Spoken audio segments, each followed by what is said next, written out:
Hello, and welcome to the ALCTS webinar, RDA in 10 Easy Steps. I'm Erin Boyd, and I'm a member of the ALCTS Continuing Education Committee. Today's presenter is Thomas Brenndorfer, who has been the Technical Services Librarian at the Guelph Public Library, Ontario, Canada, since 1994. He received an MLIS in 1990 from the University of Western Ontario, and after graduating, worked at the National Library of Canada, Supreme Court of the Canada Library, and Canadian Forces College Library in Toronto. If you have any questions for Thomas, please type your questions in the chat box on your screen. At the end of the presentation, Thomas will answer any questions, but you can type them at any time. If we run out of time, Thomas will answer your questions offline, and all participants will receive the answers via email. Today's session will be recorded, and you will receive an email with a link to the recording and slides within a few days. The email will also include a 30-day trial offer for the RDA Toolkit. Please note that you can communicate with other attendees through Twitter by using the hashtag ALCTSCE found at the bottom of the slide. We won't be monitoring the Twitter feed during the presentation.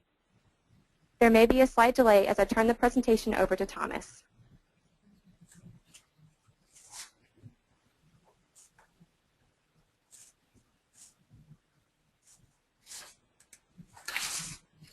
Hello, and greetings to everyone participating in this webinar, RDA in 10 Easy Steps. Now, if everyone can see the slide that I have in front here, this is my email address. We're good to start. My name is Thomas Brenndorfer, and I'm a librarian and cataloger at the Guelph Public Library in Guelph, Ontario, Canada. Now, for those who want to know where I am located, this map will help. Guelph is just west of Toronto. That's a picture of me. Now, this picture was actually taken in Manhattan at a bagel shop in the Upper West Side, actually, just to show that this is a small world. And New York City is about an 8-hour drive away. I have to address one issue that many who live here have noticed. Many outsiders have trouble pronouncing the name of my city, Guelph. So to pronounce the name, basically one starts with Guelph, the original German form. The Italians added a hard G sound to form Guelph, and that's the pronunciation the British adopted. And Guelph was actually the family name of the royal family in Britain for a while. And here in Guelph, we like to call ourselves the Royal City. Another pronunciation issue that people wonder about is the pronunciation of the abbreviation for functional requirements for bibliographic records. Now, I often hear FRBR, but FRBR is common, and it's the pronunciation I prefer. Before getting into RDA, one has to first go through FRBR. There's no escaping it. The structure of RDA is built upon the concepts in FRBR. And these 10 easy steps in my presentation map back to FRBR categories. FRBR is about a way to look at the data in bibliographic records, and it's based on an established technique for modeling databases. FRBR asks basic questions. What are the different things we're trying to describe in catalogs, and how are those different things related? FRBR, and RDA follows this, does not get into the mechanics of encoding and display. This omission can seem confusing to catalogers familiar with AACR2 and MARC, where choices about data, encoding, and display are all intertwined. Now, FRBR has had a long history. In 1990 in Stockholm, Sweden, a study group was formed to look at the data in bibliographic records. In 1997 in Toronto at a conference on the future of the AACR2 standard for cataloging, FRBR was unleashed upon the world. And that's when I first encountered FRBR with all its strange new terminology. Now, what struck me most at that time was realizing that something like FRBR would have likely appeared in any case. FRBR uses a technique called an entity relationship analysis. FRBR is really just the label for that entity relationship analysis as applied to bibliographic data. Now, after the 1997 conference, efforts to revise AACR2 gathered force. For a while, the project was called AACR3, In 2007, after several false starts, AACR2 was reorganized to fit the FRBR model more closely. So to understand RDA, one has to know FRBR, and it's worth repeating that FRBR asks these basic questions. What are the things we're trying to describe in catalogs, and how are they related? Now I can pinpoint the moment when I first became interested in cataloging. This is what the first online catalog I encountered looked like back in my early university days. It was essentially a computerized card catalog at the university library. But over the years, I realized that this model of the catalog was too limited. The card catalog was very useful and an elegant solution for its time, but there was a lot of untapped potential in the data in catalogs, and new computerized tools offered an opportunity for a clean break. And here in a nutshell is what a clean break looks like. Our traditional understanding of catalog data is based on the idea of forming a perfectly punctuated record with authority-controlled headings to bring related records together. But FRBR looks into all of the data embedded within those catalog cards and asks, what are the essential and separate things or entities we're trying to describe, and how are they related? So here we have the idea of the work, the main intellectual or creative content, and that's always been central to catalogs. But we also gather up data about different ways of expressing that work, such as with translations. Now, any one of those translations or different language editions could be published many times by different publishers.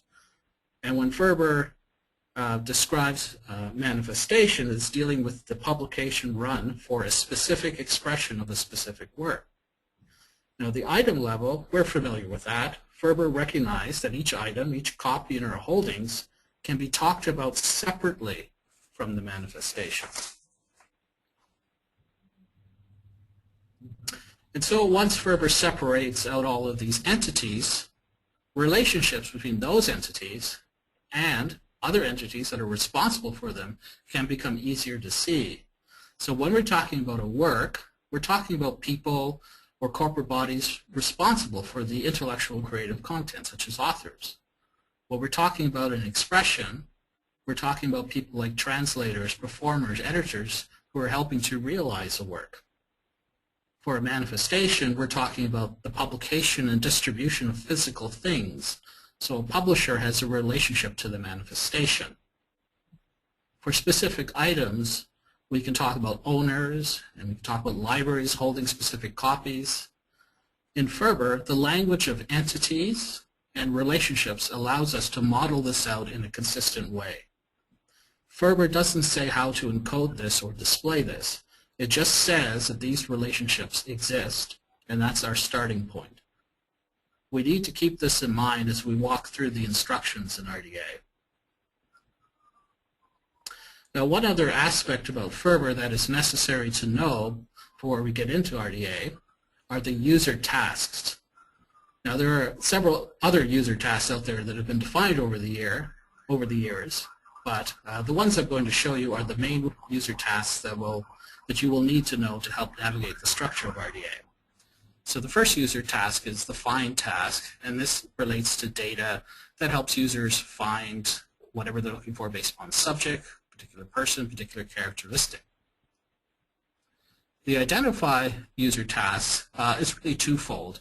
It means recording data that helps people identify what they're looking for, using data that represents the resource, let's say.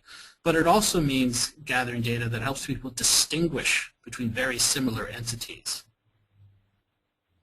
The select user task deals with data that helps people choose specific resources based upon specific requirements. So if someone wants a movie, they may be interested to know that it's a DVD format and not a VHS format. And the obtain user task helps the user in terms of acquiring the resource or answers questions dealing with the terms of the availability of the resource. Now, some last points before we dive into RDA. In RDA, fields are called elements.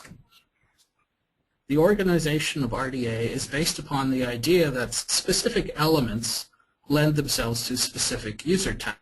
tasks, the ones I've just gone through: find, identify, select, and obtain. Each element exists to satisfy some user need.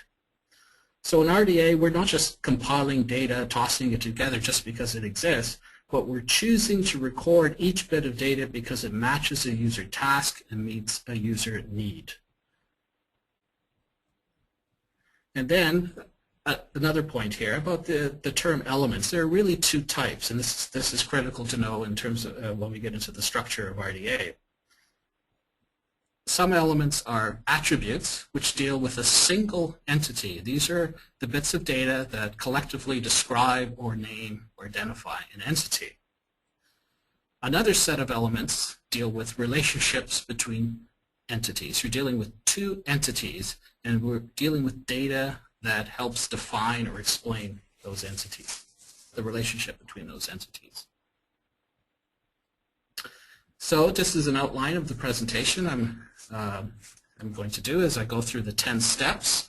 The first set of steps deal with those elements that are attributes of the entities, and the second set of steps deal with relationships between those entities. And this follows the order of the chapters in RDA. Step 1. RDA asks us to look at the physical book, and I'm just going to use the example of a book. We can really talk about any kind of resource. RDA asks us to transcribe, record the things that help identify that book, and here we're matching data up to that user task. These instructions are found in Chapter 2, and there's some supporting material in Chapter 1. So, what are these attributes that we're using to help people identify the book? The title proper is found on the title page usually. Other title information. Variant titles, such as a spine title, a cover title. The statement of responsibility is a separate element. Edition statement is an element. Publication statement. There's a bit of organization in RDA. That's one element, but RDA often gets into this breakdown of elements and sub-elements. So the place of publication is a sub-element, publisher's name is a sub-element, date of publication is a sub-element of publication statement. Copyright date is an element, and that's useful to draw attention to at this point, because one thing about RDA, it's very granular. So if it's separate data, it gets a separate element.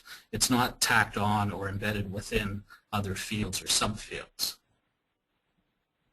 Series statement. This is, again, we're dealing with the data as found on the resource. We're helping people identify. We're transcribing things as we find. This is not the series access point. This is the series statement as found on the book. Identifier for the manifestation. An ISBN is an example. I've made this in blue, and I hope you can see that, because there's another little idea I'm going to pursue as I go through this. And when I get to identifiers, I want you to link those ideas together as I go through the next steps. Oh, yes, and related notes. And one bit of organization in RDA that's quite nice is that all of these notes point back to the specific element. So there's a note on title proper, there's a note on statement of responsibility, there's a note on publication statement, and so on. Step 2, look at the physical book. And by physical book, I'm really talking about things at the manifestation and item level. This time, we're going to record the physical characteristics that will help people in selecting this particular book. And there's that user task, and we're going to match up a set of elements, attributes of the manifestation or item that will help people in selecting a particular book. And the instructions for this is in RDA Chapter 3, and again it points back to Chapter 1 for supporting instructions. Media type and carrier type are new elements.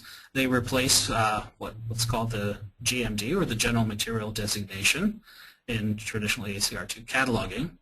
RDA actually breaks out a lot of the concepts in the GMD and puts those into separate elements. Media type deals with the question, does it need some sort of device to play? In the case of a book, no. So the term that they've used is unmediated. A carrier type really deals with the very general form or shape, format of the resource. So for a book, the carrier type is volume. Extent, the number of pages. This is information that could help people in selecting this particular book. Dimensions, useful if it's an oversized book. Font size. Again, I draw attention to this because we sometimes see font size like large print and it's after the pagination. But in RDA, it's a separate bit of data. It gets a separate element. And again, there's related notes, and they point back to each of the other elements, so notes and extent, notes and dimension, and so on. Step 3, consider the book in terms of acquisitions and access. If you're wondering about the user task, there it is. These are the bits of data that deal with the user task obtain. And these are gathered together, these instructions, in RDA Chapter 4, pointing back to Chapter 1 for some supporting instructions. And what are some examples of elements, attributes of the manifestation or item that will help people in obtaining the book? In terms of availability or price, we often see this in a MARC record right after the ISBN. Contact information, the address or website of the publisher, perhaps restrictions on access, restrictions on use after we obtain the item. There's an element for that. And the URL for the resource itself. This is where you'd find the instructions for recording that. So, to summarize those 3 chapters, let's just go through those again. So, user task identify, RDA Chapter 2 elements, and there you see an example. RDA Chapter 3 deals with instructions for those attributes that will help users select the manifestation or item. And RDA Chapter 4 deals with those elements that will help people obtain the item. Now, I hope you can see this, but up at the top, the examples, the organization of information, Arlene and G. Taylor, I have those underlined because one thing that RDA does is when you're dealing with an element where you're transcribing information from the resource, well, it points back to some general instructions about transcription. And one thing about RDA is that they've streamlined these instructions for transcription, so they're much more consistent. There's fewer exceptions, and we're generally recording things exactly as we see them. So that's one basic change from the ACR2, and in RDA it's a little more consistent. When it doesn't say transcribe, it just says record, so you're dealing with things like ISBNs, dates, and whatnot. But when you're dealing with an element where it says transcribe, there are specific instructions for that, and they're fairly consistent across the different elements. Step 4. So we're moving now from the physical item, the manifestation item, and we're moving into the work and expression. RDA asks us to record the things that help people identify the content in the book. Now we're moving into RDA Chapter 6, and there's a separate supporting chapter for this as well. So, preferred title for the work. In the ACR2, this was called the uniform title. So a book may have been published under many different titles, but the convention is to pick one as a uniform title. And in RDA, that title is called the preferred title for the work, and it's used to identify that work consistently. The form of the work, data such as novel, motion picture, for example. Sometimes these are used as qualifiers. The date of the work, the place of origin of the work, the history of the work, content type. We're actually moving into some expression elements at this point. Some of the GND terms are here, such as text or notated music. The reason why they're here is because they don't deal really with the physical item. They're really dealing with the content, and specifically the expression. So if you're wanting to map the GMD, remember media type, carrier type, they were in another chapter, but content type will be found here because it relates to the content, the expression.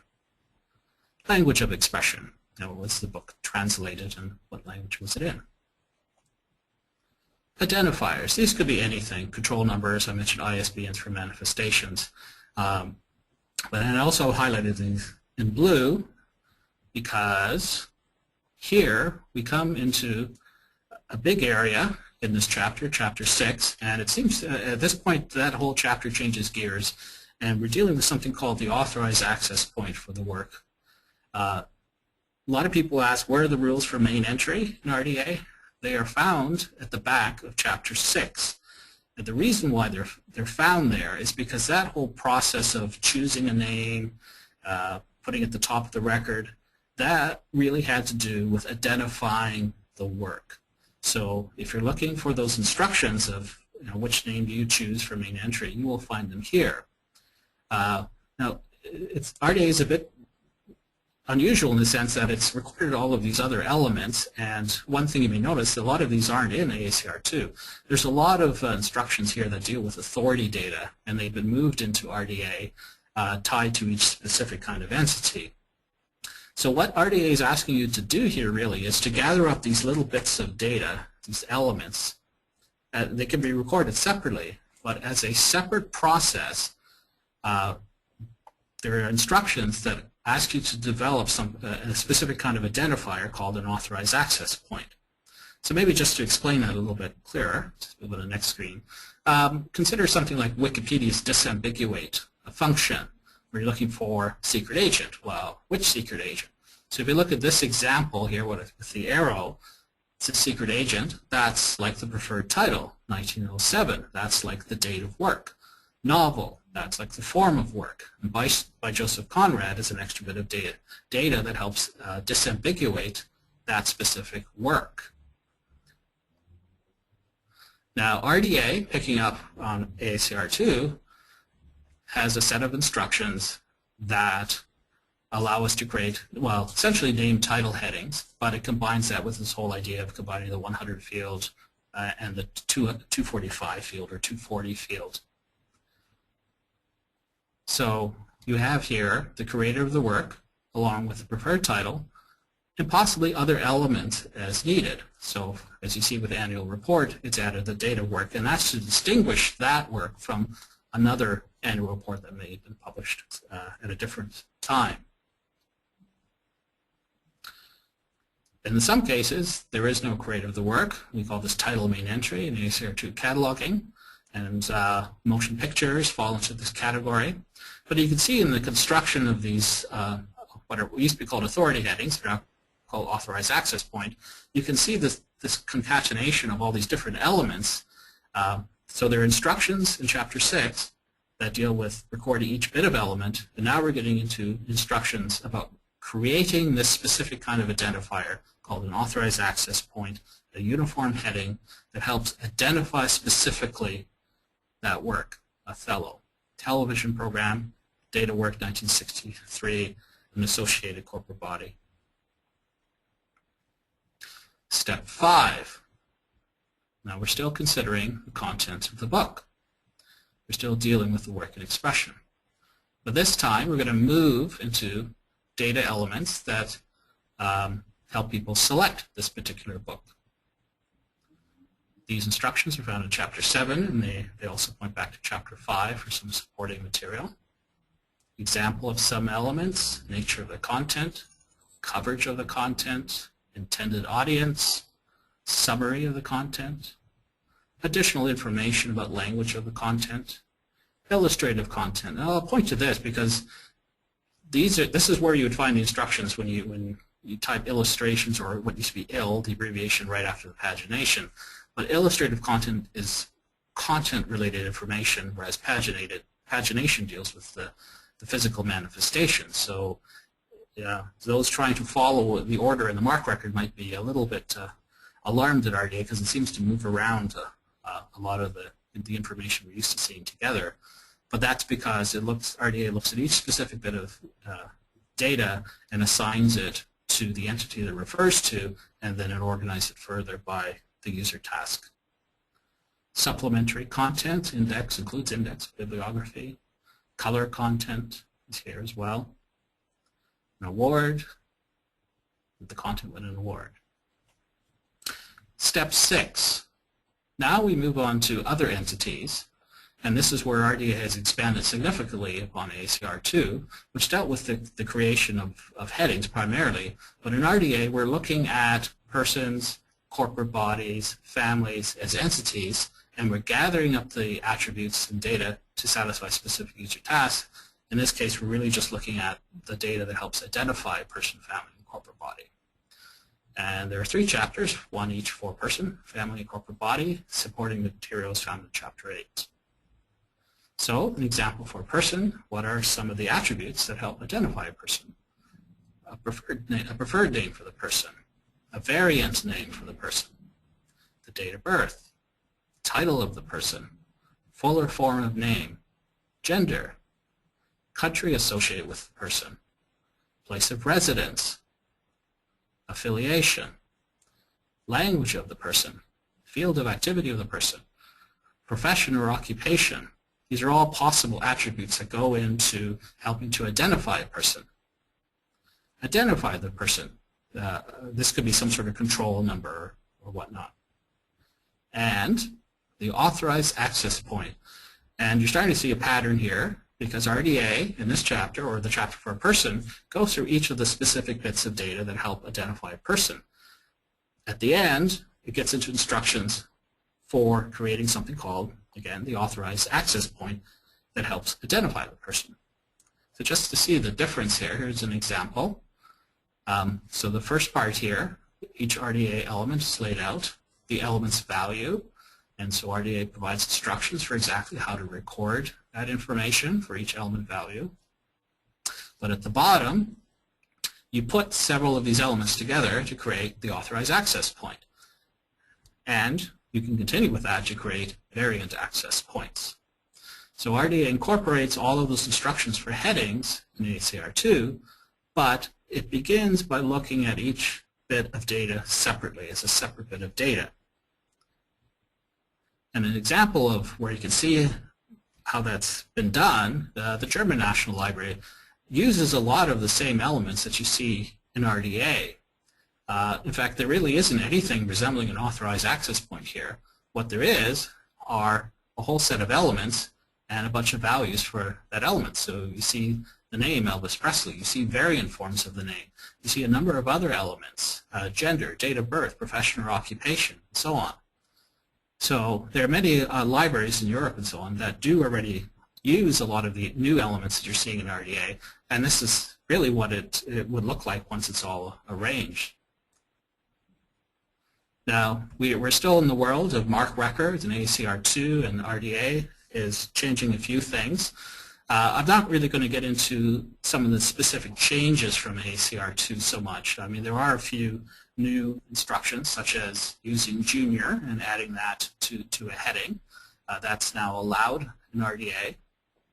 This is an example of a test record that was done some time ago, and it represents what that heading will be flipped to once it's fully implemented. So the original ACR2 heading, Tanner, Earl D, and at the bottom you see the new RDA heading. But also in this authority record you see many of the new elements listed. They've all been mapped to MARC codes now, as you can see, and you can see some of the values there: associated place, affiliation, occupation, and gender. So this is an authority record. I thought I'd draw attention to this. This I think emphasized the point a bit. The Virtual International Authority file, what it does is it looks at all the different headings, or you can call them authorized access points now, that different countries have developed to represent individuals. So this is useful in realizing that although an individual may have different ways of being identified, i.e. different authorized access points, we're really always talking about one entity. We're really anchored on that. And that's what really RDA is really emphasizing when it's looking at all these different elements before we get into this convention of creating authorized access points. More recently, if you look to the right, they've expanded into authorized access points for works and expressions. Step 7. So now we move into relationships between entities. Now, when you're holding that physical book and you're thinking about the different entities involved, the item, the manifestation, the expression, and the work, they're all contained within that book. So there are primary relationships or inherent relationships between those different entities, and the basic user task involved here is, say you're looking at the work or expression in that book, how can I find that same work or same expression in another resource? So there should be conventions to bring all these together. And RDA Chapter 7 goes through them, and these are the primary relationships, the unavoidable relationships in the resource that you're holding. Now, although this chapter does go through a set of conventions, it looks a bit odd because we're not able to encode them all in a MARC record. It does introduce a convention called the composite record, and this chapter is a bit disheartening in the sense that, well, we're not quite there yet.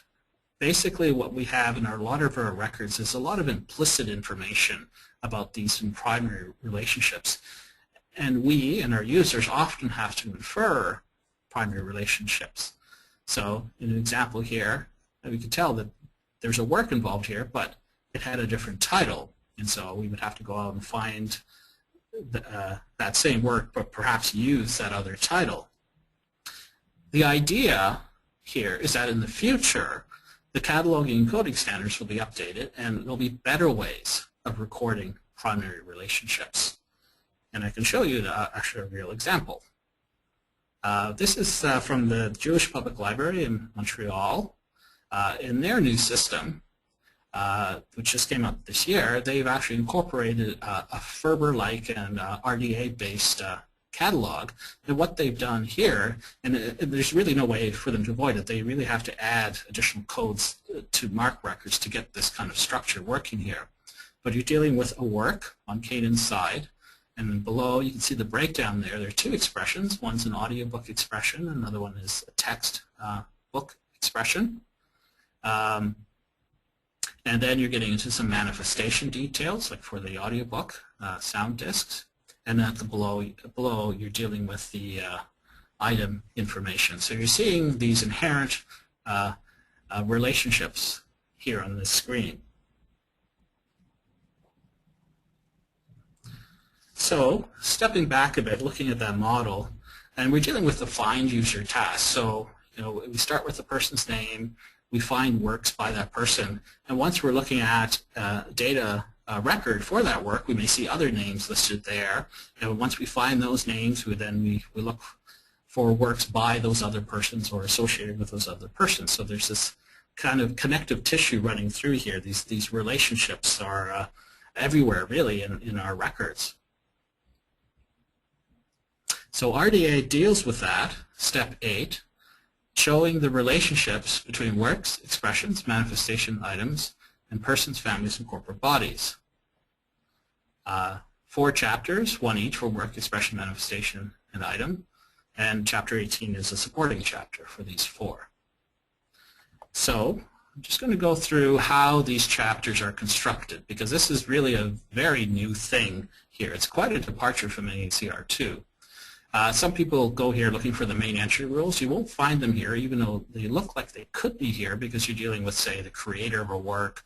But a work could have many different creators, and what you're really only dealing with here is, okay, there's a work, there's a creator. What's the relationship between just those two entities? A work could have like 3 authors involved, so there's really 3 different relationships there.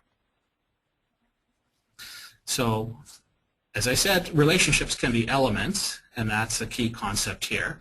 So RDA arranges a set of elements for those different kinds of relationships. Creator is one, contributor, publisher. There's a few others. So you pick an element for the relationship, and then you assign a target value, and we're familiar with this idea of a heading, and now you can call it an authorized access point. But there are instructions here for supplying identifiers, because in the future with the semantic web and so on, we may be dealing more with numeric identifiers and so on. It doesn't really matter, because what RDA is saying, there's a relationship here between an entity, say a work, and another entity, say a person. So the convention you use to connect those things is really secondary to simply stating that there's a relationship that's happening here. You can be a little more specific about the kind of relationship. For example, you can say creator, that's a very broad kind of relationship between a work and a person, but you can be more specific and say an author or a composer. So we'll go through a few examples. So work, at the top level element, creator, a target value using the authorized access point for Ernest Hemingway, and we're adding a little more specific designator to that. Let's start with an expression entity. The relationship element is called contributor. The target value, we're using an authorized access point, and then we're adding a more specific designator that explains that relationship a little more clearly. A manifestation, publisher, is the top level, one of the top level elements we can use, and there's a value, again, in the form of an authorized access point. An item, well, an example of a relationship could be owner, and there's an authorized access point representing an owner, and a designator is adding a bit more detail.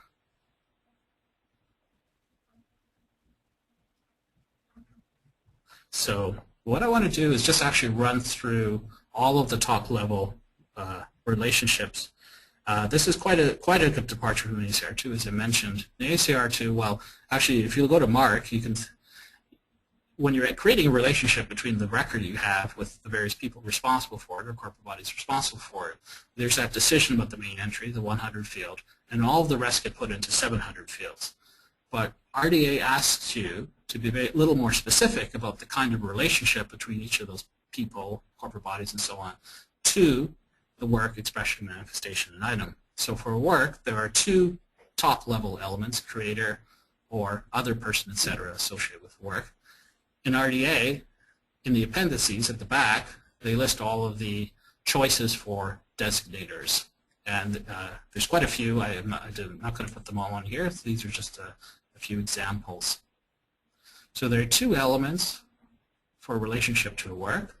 There's only one element, one top-level element for a relationship to an expression, but there are many, many kinds of relationship designators. There are several top-level relationship elements for a manifestation: producer, written, published, resource, publisher, distributor, manufacturer, other person, etc., associated with manifestation. And then there are a few more specific designators that you can use. And there are three elements, three top-level elements for a relationship to an item: owner, custodian, other person, etc., associated with an item. And again, there are some specific designators. So again, if this is the organization is quite different from what we're used to in ACR2 and MARC. But basically, as I said at the beginning, RDA is asking you to look at each of the different things that we're cataloging and then get into describing the different kinds of relationships between those things. So an example, just to show you what kind of new thinking one has to do here. Just give you an example. To say there's a music CD. The composer, Caleb Porter, you see here there's some information. There's a singer. There's the title proper. So what are the relationships here? So RDA, there's a creator, and it's a composer. So, and there's a value for the creator element. But at the expression level, when we're considering additional access points, normally we would just think of adding the second person, but Caleb Porter is also a singer, so to be fair and correct, you have to put both in there, because that's a different kind of relationship between different entities. In MARC, the conventions we can use is perhaps to string the different relationship designators after the heading of the person, and then here you see Teresa Sokerka, another access point, and a relationship designator. And each of those relationship designators are specific to the work entity, the expression entity, and so on. So composer gets Caleb Porter the right to be the beginning of the authorized access point. It's that kind of work relationship that goes into forming this other convention here, the authorized access point for the work. So another way to look at that, you can see that 100 field is being rather burdened with quite a few different functions. So RDA essentially deconstructs all the different relationships that are going on based upon the information that we have, and just maps it all out and highlights the fact that there are different kinds of relationships that we could be encoding and we could be presenting to our users. An example here, the International Movie Database. If you look at a record here, say for a person, they have it organized by something that's essentially equivalent to relationship designator. These roles or job types help you to narrow down specific resources in which he's played a specific role. And in some cases, he played multiple roles in the same movie. So stepping back again and looking at this model, so say we found a work, we start with an author's name, found a work, and we see some information there that says, hey, this work was adapted from another work, or this work is a part of some larger work. Well, now we're dealing with relationships between work entities, like one work entity is related to another work entity, expression entities related to another expression entity, and so on. There's quite a few conventions in traditional cataloging, and RDA rolls them all up and puts them into what I'm going to call step 9 here, showing the relationships between works, expression, manifestation items and other works, expression, manifestations, and items. Again, 4 separate chapters, one each for each of the different entities, and chapter 24 is a supporting chapter. So top level relationships, there are only 4, so it's not too bad. Related work, related expression, related manifestation, related item. So you pick an element for that relationship, and then you assign a target value, an authorized access point, or a heading if you like, identifier, some sort of code that represents that entity. But here we see 2 other conventions, a structured description, which is basically a short description of the other resource, just using the order of elements that you typically find, say, in the catalog card. An unstructured description is a note, essentially. And this you would use, say, if you don't want to get too specific, you just want to say, this work is based upon the music by Gershwin, and you just want to put a note. You would say that's a related work, but you don't want to be any more specific than that, so you would use an unstructured description. You can be more specific, again, with these kind of relationships by adding relationship designators.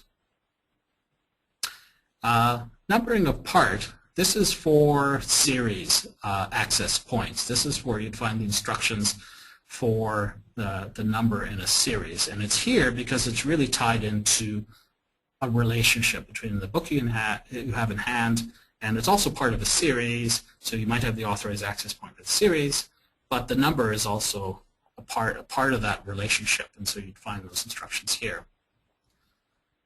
Additional elements that are covered, source consultant notes, cataloger's notes, explanations of relationships. One thing that might be a bit odd here, you're wondering, are these put in bibliographic records or authority records? And actually RDA doesn't really answer that question because they could go into either. So when we're thinking about bibliographic records and authority records, RDA steps back and just says, no, we're just really talking about the relationships between different things. How you go about constructing your catalog and what it looks like to the end users is a separate set of questions. So I'm just going to go through a couple of examples that show relationships between works, between expressions, using the convention of authorized access points. So we begin with the work, Lord of the Rings. We're going to use a relationship element called related work. The value is the authorized access point for that work. The designator is specific to parity of that work, and here's how that could look encoded in MARC. Now one thing you notice, work is in parentheses there. These designators may not be the way you want them to be displayed, but they have to be made unique because this is likely saying there's another relationship designator called parity of and then brackets expression, because that's a different kind of relationship. And here's an example of a series authority record, or a relationship between the work in hand and the series. And you're using the series authorized access point as the target value for related work. The designator gets more specific in series. And here's that numbering of part element. And that 800 MARC field carries all of that information. You're saying it's a related work. Specifically, it's a series. The target value is the authorized access point for that series. And you're also adding some additional information about the relationship with the number of part. So we're going to look at some examples of structured descriptions to show relationships between works, expression, manifestations, and items. So we're starting with a work. Element we're going to choose, related work. And here's the value. It's a structured description. It's a little more formally laid out. the designators contains work. Well, that's our content notes. For those who were wondering where the instructions are in an RDA for contents note, they're here in the chapters for relationships. Expression, we're going to use related expression as the element for the relationship. The value is a structured description. We're going to add a designator. But once we get to MARC, it kind of breaks down a bit. There aren't separate subfields and so on. It's really just a node. But in RDA, there are controlled elements that we could use. And so some examples of unstructured descriptions. Start with related work. Again, you can have a note referring to the finding aid, which is a different work. Expression level relationship. An abridgment refers to a different expression. Again, it's unstructured, it's just a note. A related manifestation, referring to a different format. And a related item, and this you're dealing with specific copies, and you were using a local note to provide some information about related items. Just an example of these relationship designators in these new MARC authority records, and this gets back to the other point I made about it's sometimes difficult to tell whether you're dealing with a bibliographic record or authority record. The instructions can sort of merge in these sets of chapters here. And so there are relationships that exist in authority records. And so here we have an authority record for the novel, Dr. Zhivago, but it's also related to motion pictures, and there are relationship designators that we can specify. These show up as see also notes in catalogs. In step 10. We're just about at the end here. There's another set of relationships, and these are between persons, family, corporate bodies, and other persons, families, corporate bodies. RDA's Chapter 30, 31, 32, one each for person, family, corporate body. Chapter 29 has supporting information. And you're seeing a pattern here. We begin with the top-level element for relationship. There are only three: related person, related family, related corporate body. We assign a target value, an authorized access point, or identifier. And again, there are relationship designators that provide some more specific information. And there are some elements that provide some additional information as well. Some examples, starting with this entity. This is a pseudonym. These are still treated as separate entities as they are in ACR2. The relationship element is related person, the target value, here's the authorized access point, and the relationship designator for the real identity.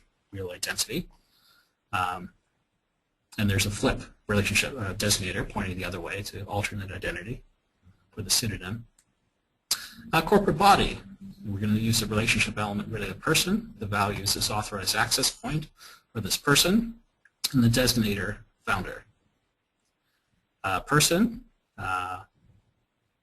and this we're going to use a relationship designator related corporate body, and the value is Sunny and Share. Corporate body, and the relationship designator is related family, and there's the authorized access point for related family, and the designator is founding family. So, to summarize, these are the 10 steps of RDA. We begin with the manifestation item, and we're looking at attributes that help people identify and then select and then obtain.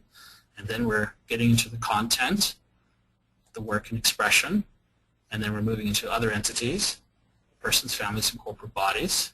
You notice there's a bit of a jump there up to Chapter 17. There are placeholder chapters there that deal with subject entities.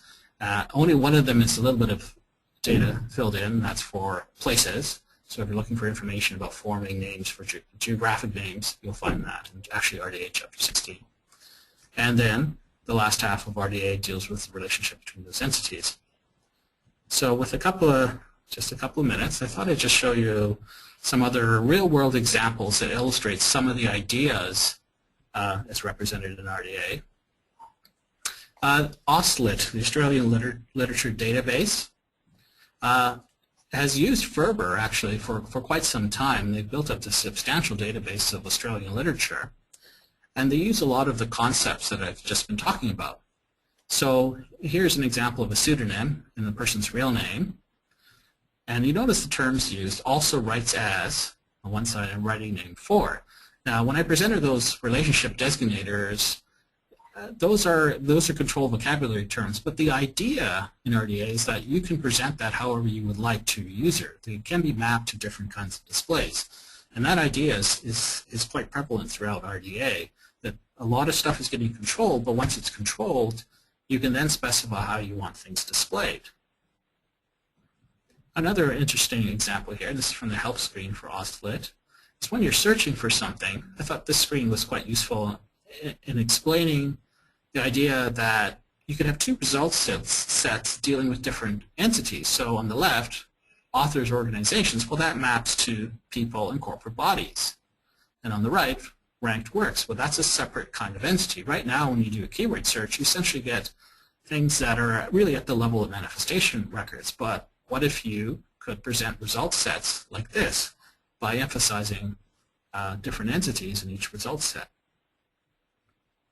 Another idea dealing with the idea of authorized form, or sorry, preferred forms of names or preferred titles, and variant names and variant titles. And so here's a display.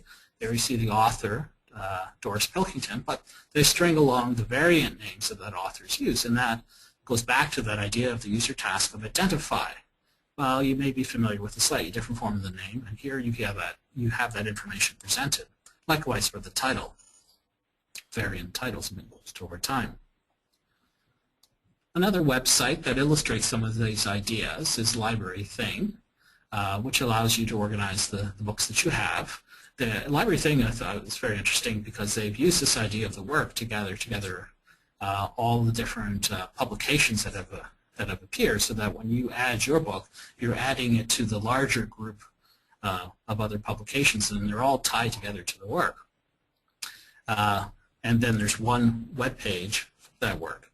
This is an example of a web page for an author, a person, and you can see what happens when you talk about attributes and relationships as elements, because you can arrange your screen to draw all that information together and arrange it however you like. So Virginia Woolf, you can see some relationships to some of the books and so on. Another thing that LibraryThing has done is when you're adding a work, you can specify the relationship to another work. And you can see how easy that is to do here. They have these drop-down menus, and then we look at these. Well, these are very similar to the relationship designators in RDA. And once you establish it, it's also automatically reciprocal. You go to the other work, you can see a relationship back to this original work. And just one last example, OCLC Identities focuses on entities, in this case a person, Virginia Woolf again. And if you look on the screen, you can see a few of the ideas that I've talked about. At the top there, over 4,000 works in so many publications, languages, and library holdings. Works, there's that entity. Publications, you're dealing with the manifestation level, languages, expression level, library holdings, item level. Roles, there you can see something that's very similar to the idea of relationship designators, providing details of the kind of relationship that this person could have with specific resources. And over on the right, you can see again variant access points, and you know that these are access points because you're drawing together different elements, such as the name, the birth date, death date, and so on. So these are elements that are strung together to form access points. And one last thing, works about, works by. So you're focused on this entity, this person, Virginia Woolf, but that person could have different kinds of relationships to works. That person could write a work and be a creator, be an author specifically, or that person could be the subject of the work in the form of biography. So it's one entity, but many different possible kinds of relationships. So I come to the end of the presentation.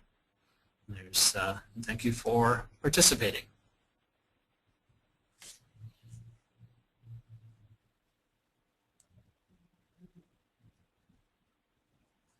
We do have just a few moments left. Sure. There are some questions.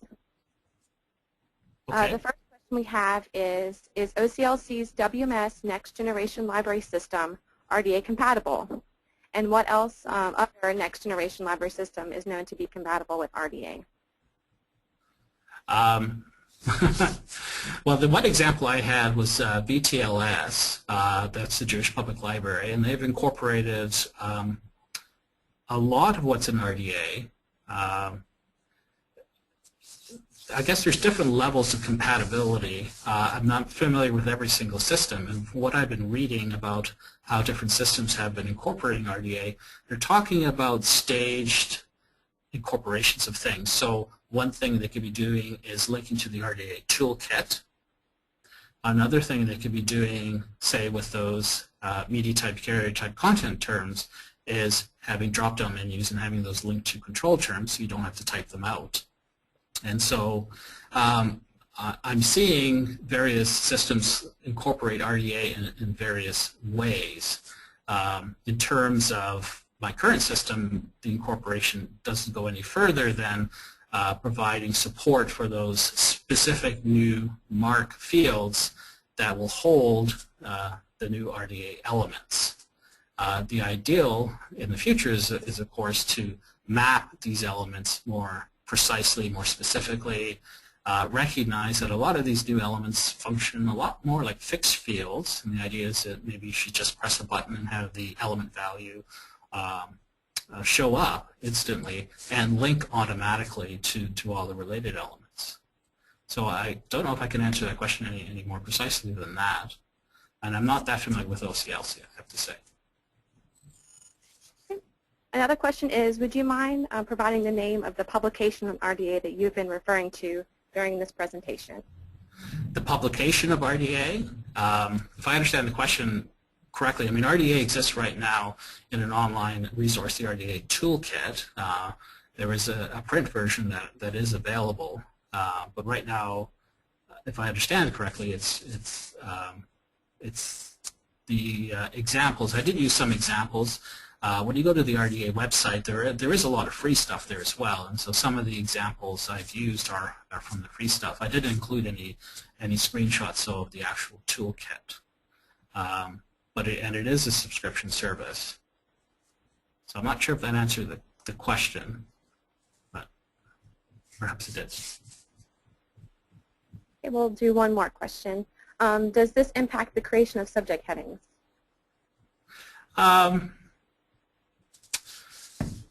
There's several different ways of answering that.